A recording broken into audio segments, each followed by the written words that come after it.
Apreciados oyentes, muy buenos días. Esto es Reflexiones Matinales Llave de David. Una mañana más, juntos compartiendo la palabra de nuestro Padre Eterno, a quien rogamos nos brinde de su sabiduría, entendimiento y comprensión.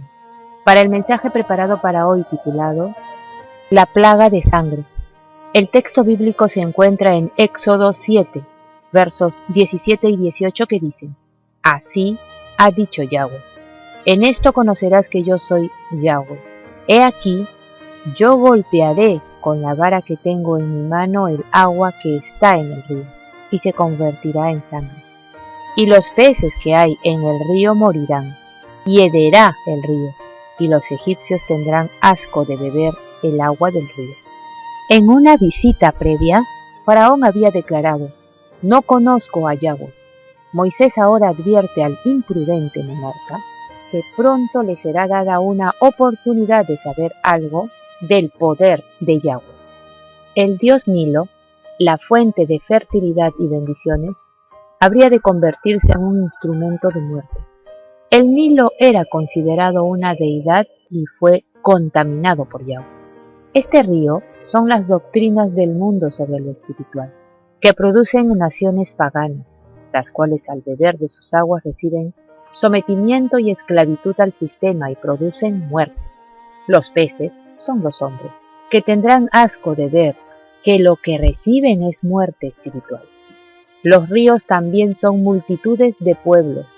En este caso, los egipcios mueren porque la doctrina que reciben es la idolatría, no al Dios vivo.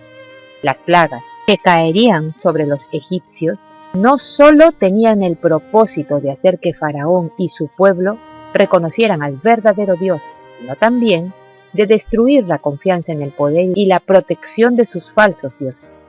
Cada una de las 10 plagas fue dolorosamente literal, y sin embargo, al mismo tiempo, estaba dirigida contra alguna fase de la religión falsa. En la misericordiosa providencia de Yahweh, los sufrimientos físicos ocasionados por cada plaga debían inducir al rey y a sus consejeros a reconsiderar sus caminos para que pudieran entender la necedad de servir a ídolos y la sabiduría de cooperar con el Dios del cielo. En el antiguo Egipto, los intereses del rey y del sacerdote estaban íntimamente relacionados. El rey mismo siempre era iniciado en la casta sacerdotal. Faraón y los sacerdotes acertadamente supusieron que estaba en juego tanto la estabilidad del sistema religioso egipcio como del Estado. El pueblo y los consejeros del rey, por consideraciones más prácticas, estuvieron listos para someterse mucho antes que el rey y los sacerdotes. Fue tan solo después de la 10ª plaga, como resultado de la cual murió la siguiente generación de la realeza y del sacerdocio, cuando estos últimos, por el momento, estuvieron listos para someterse. En las plagas que cayeron sobre Egipto, contemplamos un anticipo de los juicios de Yahweh, más terribles y extensos, que pronto caerán sobre la tierra y los sufrirán los que pertenecen espiritualmente a Egipto. En todo sentido y propósito, las aguas del río Nilo se convirtieron realmente en sangre, matando a todos los peces del río. Está fuera de lugar preguntar si esto se hubiera podido comprobar por las diversas pruebas modernas, microscópicas y de otra naturaleza, por las cuales se analiza la sangre. Por cierto, que el momento de su aparición no podía ser controlado por los seres humanos. La sangre en el agua se extendió a sus ríos o diferentes brazos del Nilo, sus arroyos o canales de Nilo, sus estanques o grandes lagos permanentes formados por el Nilo, y a todos los depósitos o receptáculos artificiales donde se almacenaba agua para usarla después de la inundación. Esos 4 términos muestran un exacto conocimiento de Egipto. Aunque Aarón debía extender su brazo sobre el Nilo tan solo en un lugar, el cambio afectaría a todo Egipto. Los hechiceros de Egipto hicieron lo mismo. Así como sucedió durante la visita previa de Moisés, también fueron consultados los magos. Una vez más falsificaron un milagro genuino dando la impresión de que transformaban en sangre cierta cantidad de agua. La pregunta en cuanto a la procedencia del agua que usaron los magos se responde en el verso 24, el cual indica que pozos recién cavados proporcionaban agua que se podía beber. Que los magos realmente convirtieron agua en sangre no está implicado necesariamente en la vaga expresión hicieron lo mismo. Tan solo necesitaban convencer a Faraón de que eran capaces de hacer lo que habían hecho Moisés y Aarón. No se hizo ningún examen de su pretendido milagro, el que, a pesar de ser una treta, pasó por algo genuino.